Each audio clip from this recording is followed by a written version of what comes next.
के साथ सैयद अदा नमादी अपने बहुत ही मोहतरम और बहुत ही अजीज़ दोस्त जनाब काशिफ रज़ा काजी साहब के साथ हाजिर खिदमत हैं।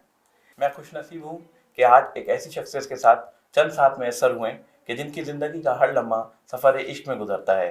आप मौला के मंजूर नज़र हैं, जहाँ लोग जाना चाहते हैं वहाँ आपकी रसाई खुदावंद करीम ने अता की है। ये सिदरतुल मुंतहा की अता है कि जहाँ फरिश्ते अपनी इबादत औला अदा करते हैं। मैं चाहूँगा कि अपने हर दिल अजीज़ भाई जनाब सैयद काशिफ रज़ा काजी के साथ अपने सफ़र इश्क के आगाज़ के सिलसिले में चंद बातें बताएं हमें, और अपने इश्क का सफ़र का आगाज़ किस तरह से हुआ और किस तरह से इन्होंने इसको अंजाम दिया।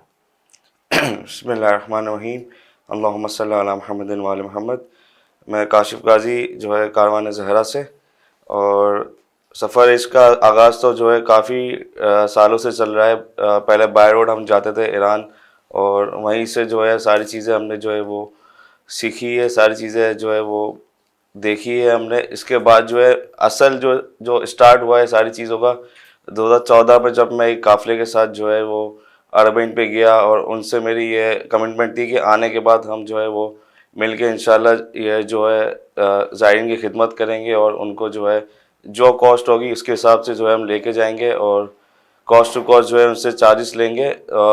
इत्तेफाकी बात यह है कि अरबईन पे हम गए, और उस वक्त जो है वो वीज़े जो है ईरान के फ्री ऑफ कॉस्ट होगा, जिसकी वजह से इतनी पब्लिक आ गई कि वहाँ पर जो है वो हलचल मच गई, और पूरा जो है वो बॉर्डर पे बुरा हाल था। लेकिन जो है हम वहाँ पर गए किसी तरह भी, जो है लोगों को जो है, हमारा पैकेज बहुत सस्ता था वहाँ पर, लेकिन ये है कि हमारा जो है इतना मुश्किलात वहाँ पैदा हो गई कि उस चक्कर में जो है ना वो सालार ने ज़हनी टेंशन ले ली, जिसकी वजह से जो है वो उसका जो है वो अरबईन की रात को ही वहाँ पर इंतकाल हो गया, जिसके साथ हम लोग वहाँ पर गए थे करबला में ही। तो शब अरबईन वाले दिन ही उनकी नमाज जनाजा वगैरह वहीं हरम इमाम हुसैन में हुई, और वो करबला में ही अभी दफन है। और मैं उनके साथ ही गया था एज अ ज़ाहिर, लेकिन मुझे ज़बान वगैरह सब आती थी, अरबी वगैरह फ़ारसी वगैरह, तो मैंने फिर वो जो है टेक ओवर किया। 80+ लोग थे उसमें, और तो फिर मैंने वो जो है टेक ओवर किया, लोग जो है संभाला। उनके भाई भी साथ थे जो सालार के थे, लेकिन उनको ज़बान वगैरह नहीं आती थी, तो उनका साथ जो है हमने इस तरह दिया। और इस तरह जो है हमने तकरीबन, वो हमारा पैकेज था 20 दिन का, लेकिन 28 दिन में वो पैकेज पूरा हुआ, क्योंकि वो मसले मसाइल इतने बीच में आ गए थे कि उसको टैकल करने में मसला हुआ। तो क्योंकि वहाँ किसी का अगर इंतकाल होता है तो फिर जो है वो बहुत लंबा प्रोसीजर होता है। तो वहाँ अल्लाह का शुक्र है कि वहाँ पर इराकी गवर्नमेंट ने बहुत साथ दिया, और जो है वो इसमें जो है काफ़ी हेल्पफुल साबित हुआ, और जो है वो करबला में दफन है। इसके बाद जो है फिर वो जैसे ही फिर हम चलता रहा कराची, जैसे ही फिर हम आए, फिर जो है वो टेक ओवर मैंने कर लिया। फिर 2015 से हमने स्टार्ट किया, लेकिन हमने स्टार्ट इस तरह किया कि साल में हम 6-6 महीने में 2 बार लेके जाते थे, एक समर वेकेशन, एक विंटर वेकेशन, समर विंटर। इस सफ़र इश्क के अंदर को आपको जो बहुत ही हसीन याद हो, कोई जो आपके साथ पेश यादें तो बहुत सारी है, लेकिन सबसे ज़्यादा हसीन यादें ये है कि मेरी कोशिश ये होती है कि मैं अपनी सालगिरह जो है करबला में ही सेलिब्रेट करूं, और अल्लाह का शुक्र अब तक करता हुआ आ रहा हूँ। और इस बार अब हमने ये स्टार्ट किया है कि अब हम जो है ना, हमारे साथ काफ़ी बच्चे होते हैं, तो हम उसको वहाँ जाके उनकी जो भी टैलेंट है पढ़ने का, मनकबत मजलिस, तो वो जो है उनको वहाँ पढ़वाते हैं। जिसकी सालगिरह होती है उसकी सालगिरह सेलिब्रेट करते हैं वहाँ पर। इसी तरह जो है वो बस यही याद है। अभी हमारे पास अल्लाह का शुक्र है 40 बच्चे साथ हैं विंटर वेकेशन में। सबका हमने सबसे वहाँ पढ़वाए, सबको गिफ्ट दिए, और ये हमने किया था न्यू ईयर पे करबला के अंदर। तो माशाल्लाह बहुत अच्छा प्रोग्राम हुआ था नन्हे ज़ाकिरीन का। तो अब ये इंशाल्लाह चलता रहेगा हर समर और विंटर वेकेशन में। काशिफ भाई, इस सफ़र की जो है इतनी आसान नहीं होता, क्योंकि जब भी कोई राय इमाम होती है वो दुनिया को लगती है कि बहुत आसान सी है, लेकिन आपको भी कुछ ना कुछ मुश्किलात का सामना करना पड़ा होगा। तो ये बताइए कि आपको कैसी मुश्किलात का सामना करना पड़ रहा है। मुश्किलात तो पहले बहुत ज़्यादा थी कोविड से पहले, तो अब तो अल्लाह का शुक्र है बहुत बेहतर हो गया है।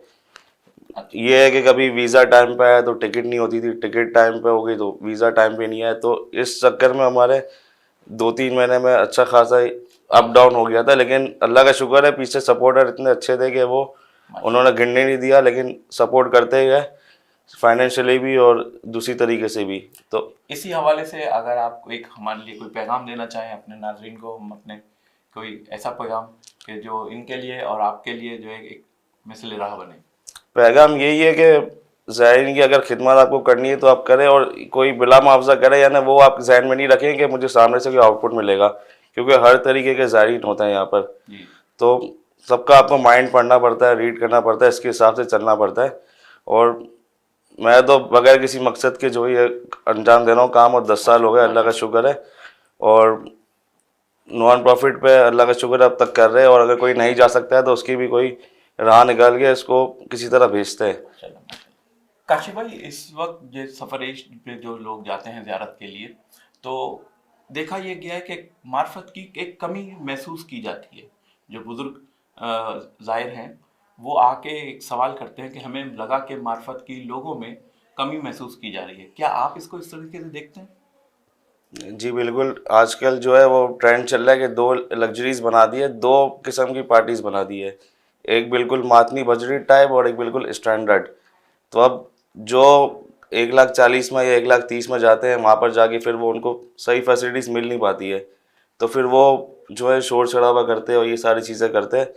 और जो डबल पैसों में जाते हैं उनको बिल्कुल भी जो है वहाँ पर तकलीफ़ बिल्कुल भी नहीं होती है, लग्जरीज टाइप का होता है। लेकिन ये है कि फिर मारिफत की जो है ना वो कमी महसूस होती है, यानी वो घर की तरह समझते हैं कि हर चीज़ प्रॉपर बेड मिले, रूम मिले, लिफ्ट हो, ये हो वो हो, तो वो जो है लग्जरीज में शामिल हो जाते हैं। फिर वो बोलते हैं बस मेरा वो है कि खाना खाऊं, ज़ियारत करूं, आ जाऊं, बस ख़त्म, इस तरह है।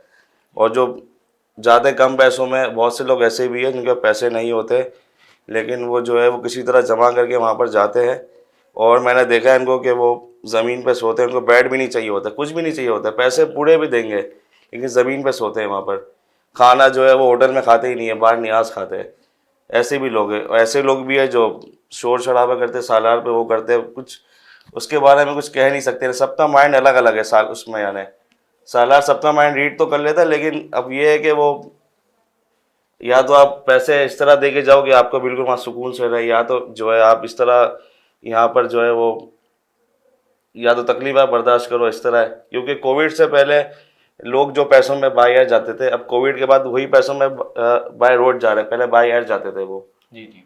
तो वो उनसे जो है तकलीफ बर्दाश्त नहीं होती है वो, तो वो वहाँ जाके फिर सालार पे शोर शराबा करते हैं। तो इसका बेहतर हल यही है कि या तो आप जो है वो बाय रोड की तकलीफ बर्दाश्त कर सकते हो तो आप जाओ, और अगर आप बाई एयर जाना चाहते हो तो आप 1 साल में अगर पैसे जमा नहीं हो रहे तो 1.5 साल में जमा करके बाई एयर सुकून से चले जाए, ताकि आपकी जो है वहाँ पर चीज़ें भी प्रॉपर मिले सारी, और साथ में जो है मारिफत के साथ ज़ियारत भी प्रॉपर तरीके से हो।